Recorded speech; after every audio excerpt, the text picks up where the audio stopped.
They laughed at me during dinner. Again. My sister Callie twirled her wine glass and looked at me with that crooked grin she saves for pity. Seriously, Evelyn. All you do is sit at home and read those pointless books. No job, no boyfriend, no life. Are you even trying? My dad snorted. Maybe she's waiting for a prince from a novel to marry her. And my mom? She just smiled like it was all true. Like I wasn't worth correcting. Their laughter echoed. I didn't even blink. My name is Evelyn. And from wherever you're watching this, stay with me. Have you ever been underestimated so deeply that your silence became your sharpest weapon?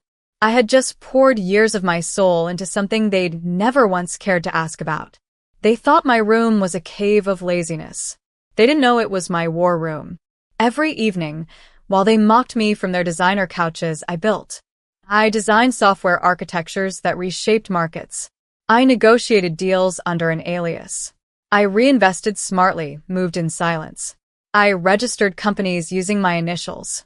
I signed NDAs. I wore hoodies. I stayed invisible. I worked when the world slept. They thought I was wasting time. I was quietly building a $100 billion empire. And tonight? While Callie mocked me, I got a notification. The embargo on a feature article had lifted. The New York Times had just published a headline that read, "The woman who built a billion-dollar tech dynasty in total secrecy, meet Evelyn M. Hawke." They hadn't seen it yet. But in about 8 hours, their entire world, the one where I was just a girl who read too much, would shatter. Because tomorrow's front page was already printing. And their daughter, their disappointment, had just rewritten the narrative. I didn't smile. I didn't gloat. I just whispered to myself, let them sleep in peace for the last time. By sunrise, the quiet was gone. I was still in my pajamas, sipping tea at the kitchen counter, when my mom's shriek cracked the walls. "Evelyn, what is this?"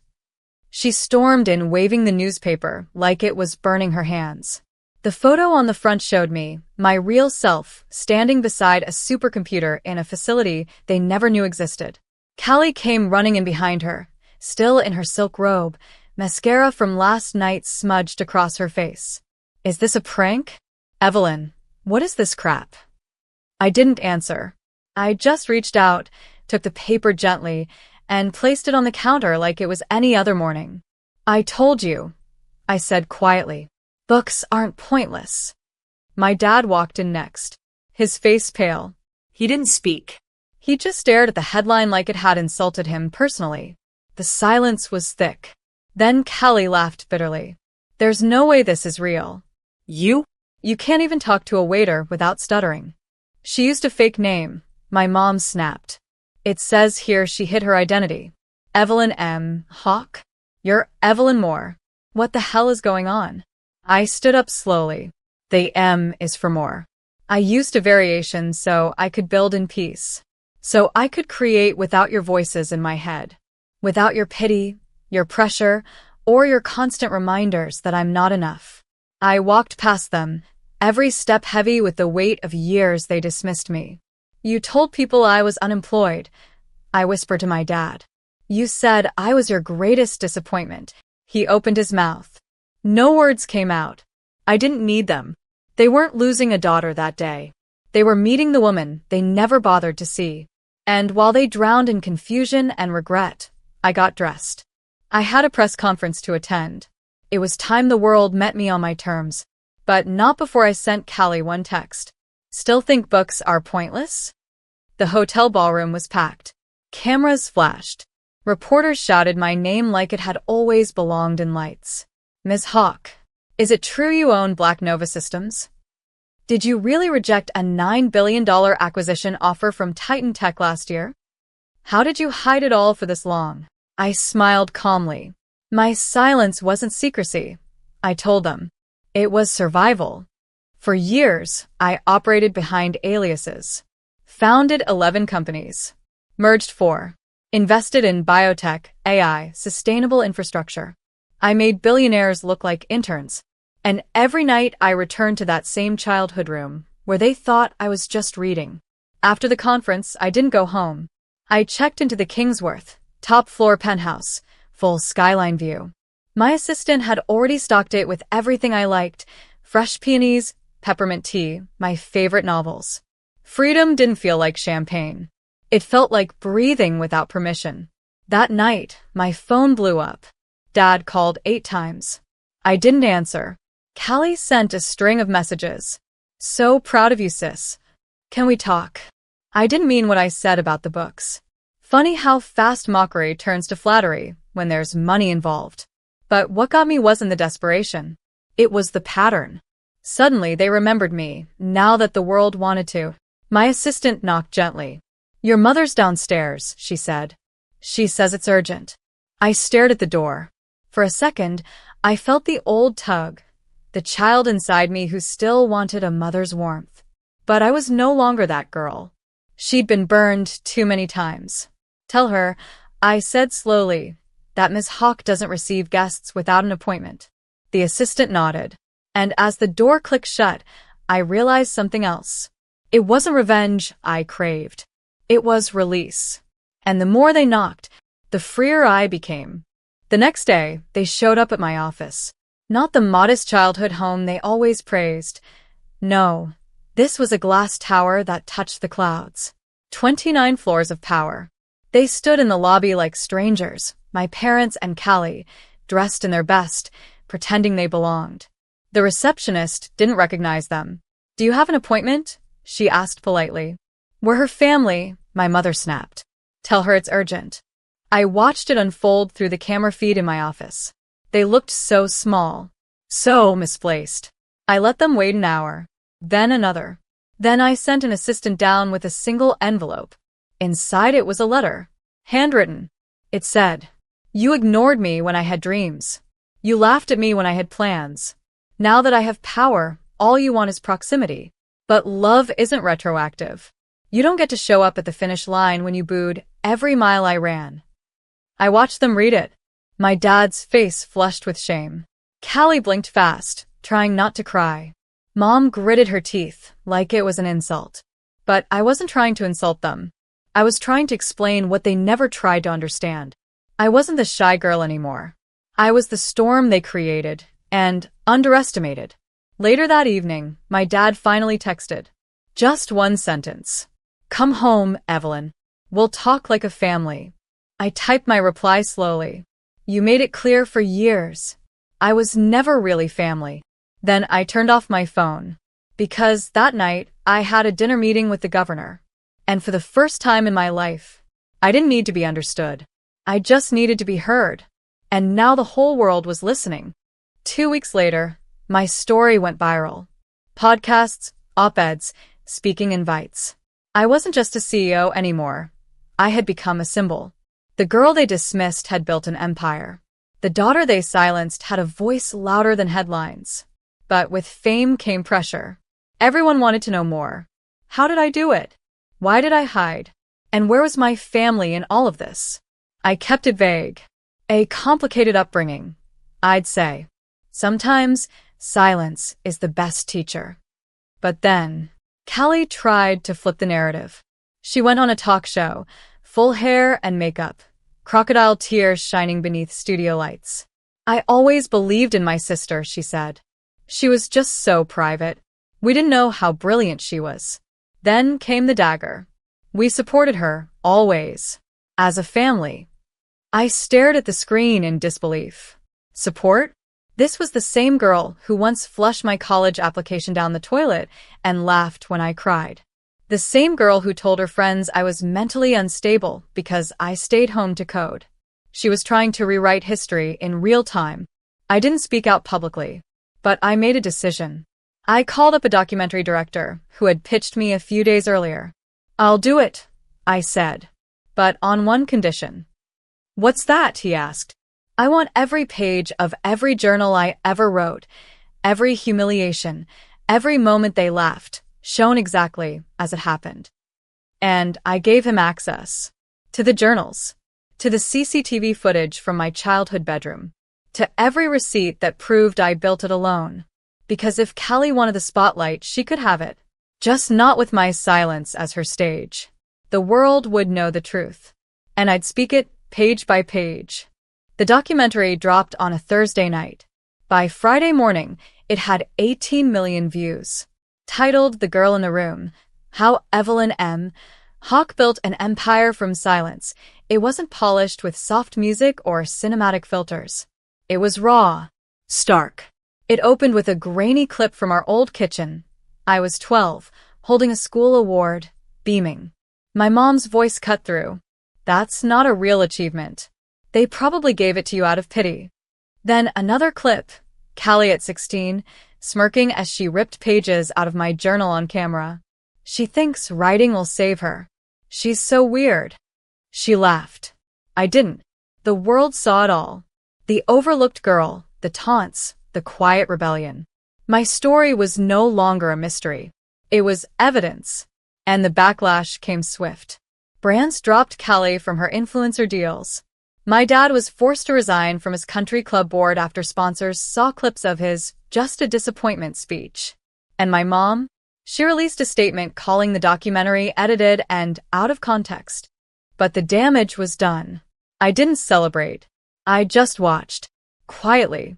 The same way I had watched them for years, when they celebrated without me, mocked me at dinners, smiled in public, and tore me down in private. This wasn't revenge. This was revelation. And still, they didn't understand. That night, Callie showed up at my condo building. Security called. She's downstairs, they said. She looked upset. I walked to the window and looked down. There she was, shoulders shaking, holding a tablet. From that height, she looked like the girl I once shared a room with. The same girl who cut the heads off my dolls and blamed me for being too sensitive. I almost pressed the button to let her in. But then I remembered the final journal entry I wrote at 17. They do not deserve your peace just because they've run out of war. And I walked away from the window, because for the first time, I had nothing left to explain. 2 months passed. I didn't hear from them again. The headlines faded. The noise quieted. But my life? It soared. I inked a $600 million research deal with Stanford, launched a mentorship program for girls in underfunded schools, and bought the entire block where I once had to walk past neighbors whispering, "Poor Evelyn, she'll never make it out." I didn't look back until one letter changed everything. It was hand-delivered. No return address. Just my name, written in trembling script. I recognized it instantly. My mother's handwriting. Inside was a note. No apologies. No excuses. Just one line. "Your father had a stroke. He keeps asking for you." I sat with that sentence for hours. The same man who once said I was dead weight now clung to my name like it was medicine. I didn't cry. I didn't rage. But I remembered. I remembered standing outside his locked office door at 14, hoping he'd review my coding notebook. He never opened it. Never even looked at me. Just shouted, "Go read your silly stories somewhere else." And now? Now he wanted my presence like it could undo the years. I didn't visit. But I sent something. A copy of my book. The memoir that had just hit #1. Titled, "Pointless Books, How I Built a $100 billion Empire in a House That Told Me I'd Be Nothing." Inside, I scribbled a note on the front page. "You always said I was wasting my time. Turns out, I was just investing it in the only thing that truly mattered, me." I don't know if he read it. I don't know if his hands could even turn the pages. But I know this. For once, he had to sit still and absorb my voice. No interruptions. No corrections. Just me. On every page. The call came 3 weeks later. "Your father passed this morning," the voice said. Flat. Routine. Like they were used to delivering news to estranged daughters. I thanked them and hung up. No tears. No collapse. Just a strange, steady quiet. They held a small memorial. I wasn't invited. But I went anyway. Not to grieve, but to witness the final chapter of the man who once told me I'd be nothing without him. The room was filled with polite faces. A photo of him stood beside a white bouquet. And there, near the back, my mother and Callie whispered like guilt wasn't meant for daylight. Callie spotted me and stood. For a second, her face lit up like maybe, I was there to reconcile. She opened her mouth, but I just walked forward, straight to the photo. I stared into his frozen eyes, the same ones that never looked up from a newspaper when I showed him my first code. And then, I placed something at the base of the stand. A single book. My book. The one they called pointless. The one that paid for the hospital wing bearing my name. The one that would outlive all of us. Then I turned around and walked out. No hugs. No closure speech. Just footsteps. Steady. Unapologetic. The following month I bought their old house. Not to live in, to preserve. I turned it into a sanctuary for girls who dream too loudly in rooms too quiet. Every shelf lined with donated books. Every wall painted with a single quote. They said books were pointless. Turns out, they were the blueprint. And every time someone asked me how I made it, how I survived, I smiled and said, I read. Then I wrote. Then I built. Alone. And when they looked at me like I was a miracle, I whispered softly, No. I'm just what happens when you leave the quiet girl with a mind of fire and a room full of fuel. Welcome to Revenge with Lyra. My name is Claire Whitmore. I'm 26. And if you think you know how this ends, stay tuned. What happens when the man you ignore on the street holds the key to your family's darkest secret? The morning air was damp, the city buzzing with traffic, but his grip on my wrist was ice. His beard was matted, his clothes torn, but his eyes, sharp, unblinking, alive. Don't step inside that house, he rasped. It'll cost you everything. I pulled free, heart pounding, and hurried to my car. The leather seat felt cold against my back as I tried to laugh it off. A homeless man. A random warning. Coincidence, surely. But the words clung to me like smoke as I drove through winding country roads toward my grandfather's estate. The Whitmore mansion loomed ahead, all stone and shadow, where secrets felt stitched into every brick. Today, the family would gather to divide his empire. The lakeside properties, the businesses, the millions no one ever spoke of, but everyone craved. Inside, cousins whispered, lawyers shuffled papers. My parents sat stiff-backed at the front. Their eyes flicked to me, then away, like I was just another pawn in a game I hadn't agreed to play. Then the doors creaked open. Footsteps echoed, and someone stepped in behind me. The room gasped. My mother's face drained of color. My father's hands gripped the armrests until his knuckles whitened. They looked less like heirs waiting for fortune and more like criminals staring at a ghost. I turned slowly, pulse hammering. And in that moment, I realized the warning hadn't been madness. It had been prophecy. The room seemed to hold its breath. Papers fluttered in the lawyer's hands, but no one dared move. My parents' eyes were locked on the figure behind me, their faces pale, their lips trembling as if the past had just walked back into the room. I turned, and my breath caught. The man who entered wasn't dressed in rags now. His hair was neatly combed, his coat tailored though worn at the edges. But I knew those eyes. The same piercing stare from the roadside. The so-called homeless man who had grabbed my wrist. Only now he didn't look broken. He looked purposeful. Who is this? I whispered. My father's voice cracked. It can't be, you're dead. Dead? My skin prickled with cold. The man stepped forward, his boots echoing on the marble floor. No, Robert. Not dead. Just erased. His voice was steady, calm, yet it cut sharper than any blade. Whispers rippled among my cousins, confusion rising. The lawyer cleared his throat, uneasy. Mr. Whitmore instructed me to begin only once all named parties were present. And it appears we are. My mother's hand gripped my arm, nails digging in. Claire, don't listen to him. He's dangerous. But dangerous wasn't what I saw. I saw clarity, truth burning behind those weary eyes. The kind of truth that could shatter an empire. The man's gaze swept the room, finally landing on me. Your grandfather wanted me here. He knew the lies this family buried. And he knew only I could unearth them. Silence hung heavy. My father's forehead glistened with sweat. My mother's lips trembled, forming words she couldn't force out. I swallowed hard, my pulse racing. Who are you? He didn't flinch. Didn't blink. I'm the son your grandfather never told you about. The first heir. The rightful one. Gasps broke out. The room fractured into whispers and stares. My parents looked like they'd been struck by lightning. And I stood between two worlds, my blood frozen, realizing the warning hadn't been for nothing. It had been a doorway, and now it had opened. The chaos erupted. My cousins leaned in, whispering furiously, eyes darting between the stranger and my parents.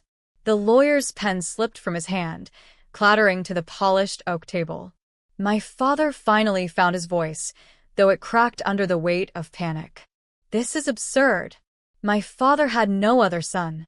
This man is an imposter, nothing more. But the stranger smiled faintly, the kind of smile that said you can't outrun the truth forever. He reached into his coat pocket and pulled out a small leather-bound journal. Its edges were frayed, the pages yellowed with time. He set it on the table with deliberate care. This was your father's, he said evenly. His handwriting. His confessions. Every transfer, every letter he sent to my mother. And every promise he made to me. Gasps rippled again. The lawyer picked up the book, flipping through its pages, his brow furrowing deeper with each line he read. Finally, he looked up at my father, then at my mother. This appears authentic. These are indeed Mr. Whitmore's records. My mother's face twisted, half fear, half fury. Forgery. Clever forgery. Don't be taken in, Claire. But my father couldn't meet my eyes. His silence screamed louder than her denial. I stared at him, my chest tightening. Dad, is it true? His jaw clenched. His shoulders sagged. For the first time in my life, Robert Whitmore looked less like a man of power and more like a child cornered in his own lies. The stranger's gaze shifted to me, softer now. Your grandfather loved you. He wanted you to know the truth, that the fortune you're here to inherit was built on silence and betrayal. He left me with a choice: expose it or let the cycle repeat. The room went still. I could feel every eye on me, waiting, judging, wondering which way I would turn. And in that stillness, the weight of legacy pressed down like iron. A hidden brother, a fortune tainted by secrets, parents unraveling before my eyes. I had come for a will reading. Instead, I had walked into a reckoning. The lawyer cleared his throat, his voice unsteady. According to Mr. Whitmore's final instructions, all heirs must be acknowledged before the estate can be divided. If this man is who he claims, then... My father slammed his hand on the table, rattling the glasses. Enough. This stray doesn't belong here. He's nothing. He's trying to steal what's ours. The stranger didn't flinch. He simply opened the journal to a page marked with a ribbon and slid it across the table. Read this aloud, he said. The lawyer adjusted his glasses, his eyes scanning the neat, slanted handwriting. His voice dropped into the solemn cadence of truth. To my firstborn son, Samuel, though the world does not know you, I see you.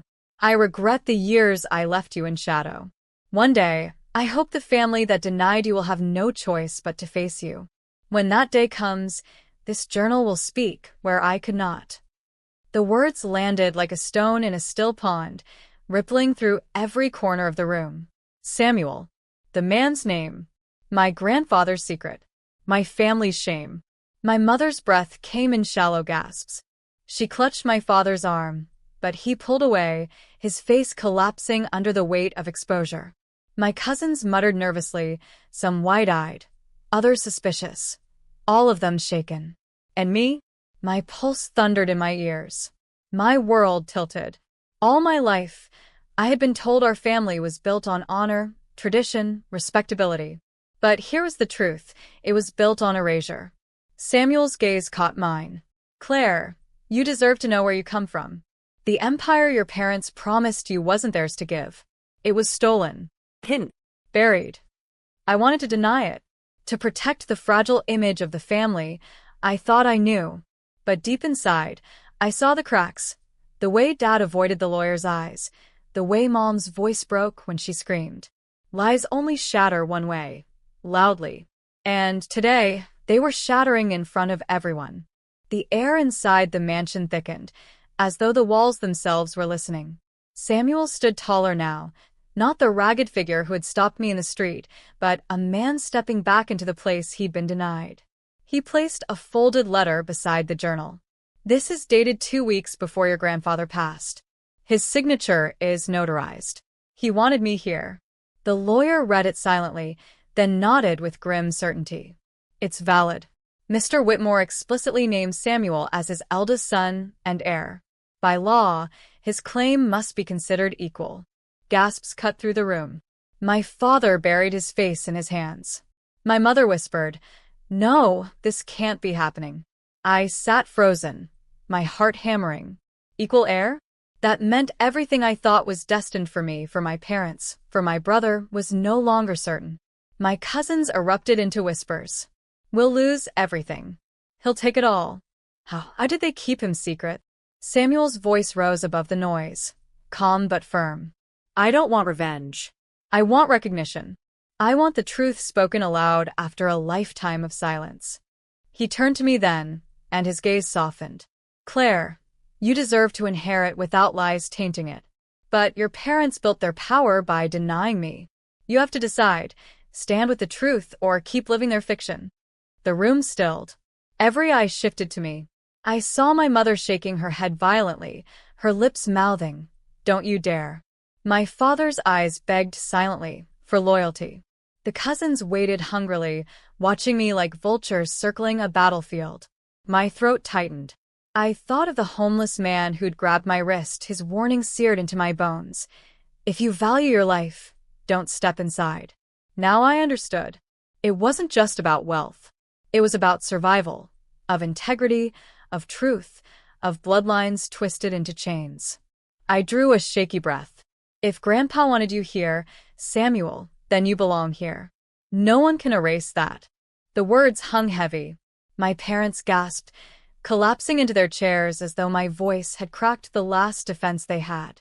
And deep inside, I felt the shift. This wasn't just his reckoning. It was mine. The lawyer's pen scratched across the paper, recording every word, every acknowledgement. My parents sat in stunned silence, their empire of denial crumbling with each stroke of ink. Samuel stood beside me now, steady and unflinching. "Robert," he said, his voice directed at my father, "you always told people you were the only son. But deep down you knew the truth. You buried me because I didn't fit your image. But I'm here now, and the world knows." Dad's face reddened, veins straining at his temples. "You don't know what it was like. He left us scraps. He loved your mother more than mine. We had to survive." Samuel's expression didn't waver. "You survived by erasing me. But survival built on lies rots from within." The room went silent again. My mother dabbed at her eyes, though no tears fell. Her voice cracked. "Claire, please don't side with him. We're your family. Everything we've done was for you." I felt a hollow laugh rise in my throat. For me, they had done it for themselves, for control, for power. And all along, they demanded my loyalty while hiding the fractures beneath the surface. I turned to the lawyer. "What happens now?" He cleared his throat. "By law, the estate will be divided among all acknowledged heirs. That includes Samuel. Unless anyone contests with proof, his claim stands." The cousins erupted in protests, their voices rising like a storm. But I didn't flinch. For the first time, I wasn't drowning in their noise. I was standing above it. Samuel leaned closer, his voice low enough only I could hear. "Your grandfather trusted you to see what they refused to. He knew you would be strong enough to face it." The words pierced deeper than any inheritance could. It wasn't about money. It was about truth carved into the open, impossible to bury again. My parents looked shattered, their power dissolving before my eyes. And for the first time, I didn't feel like their obedient daughter. I felt like the heir of something far greater, the truth itself. The will reading continued, but the words felt secondary to the storm unraveling around me. The lawyer's voice echoed. "Properties, holdings, and accounts shall be divided, Each phrase cracked another piece of my parents' armor. My cousin sat rigid, eyes darting between Samuel and me, whispering like spectators at a trial. Some glared at him with open resentment, others with wary curiosity. But all of them avoided my gaze, because I had chosen truth, and truth frightened them. Mom finally broke the silence, her voice trembling. "Claire, you don't understand. If you let him in, we lose everything. The homes, the businesses, the future we planned." I cut her off, my tone sharper than I intended. Planned for who? For me? Or for the image you wanted the world to see? Her mouth opened, but no words came. Dad shifted uncomfortably, his hands clawing at the armrests as though he could hold on to a crumbling throne. Samuel, calm as stone, placed a hand on the journal. "This isn't about tearing anyone down. It's about being seen, about existing." The lawyer nodded solemnly. "And by law, his existence cannot be denied any longer." My parents looked at me then, desperation pooling in their eyes. As if I could undo this with a single word. As if betraying truth could glue their empire back together. But I was done being their silent accomplice. I lifted my chin, my voice steady. "Samuel belongs here. Grandpa wanted it. The documents prove it. And whether you collapse under it or not, I won't pretend he doesn't exist." The words landed like a gavel. My father's shoulders sagged, his fight drained. My mother turned away, staring blankly at the wall. The cousins whispered louder, realizing the tide had shifted. Samuel's gaze met mine. For the first time, gratitude softened his hardened features. "Thank you," he whispered. And in that moment, I felt something new. Not fear, not betrayal, but release. The chains of silence my parents wrapped around me had snapped. But as the session drew to a close, I knew the hardest part was still ahead. Because some families don't forgive exposure. They plot revenge. When the will reading ended, the family splintered like glass under pressure. My cousins scattered with hushed voices, some throwing daggers at me with their eyes, others pretending not to see me at all. My parents remained slumped in their chairs, hollowed out, their empire of denial reduced to rubble. Samuel closed the journal, tucking it back into his coat with a reverence that felt like closure. He turned to me, his voice low. "You don't know how much courage it took to stand against them. Your grandfather believed in you, for a reason." For the first time that day, I smiled. Not wide, not triumphant, but steady. "This wasn't about inheritance," I said. "It was about ending the silence." We stepped outside together. The cold air rushed against my face, sharp and clean, as though the mansion itself had been holding its breath and finally exhaled. The sun was slipping behind the trees, painting the sky in gold and crimson. For the first time, the estate didn't feel like a battlefield. It felt like freedom. As we reached the gates, my phone buzzed. A message from Mom. "You've destroyed this family. We'll never forgive you." I stared at it, then slid the phone back into my pocket. Forgiveness wasn't mine to beg for. It was theirs to wrestle with. My only duty was to the truth. Samuel paused at the gate, his eyes scanning the horizon like a man who had finally stepped out of shadow. "He left us both a legacy, Claire. Not the wealth, not the property, but the courage to choose truth over comfort." I nodded, feeling the weight lift from my chest. Behind us, the mansion loomed, a monument to lies now cracked open. Ahead of us stretched a road I had never dared to walk until now. I didn't know where it led, but I knew one thing. I was no longer walking it alone. And as the evening wind carried away the echoes of my parents' denial, I felt a clarity so sharp it was almost holy. The truth had cost me a family, but it had given me myself.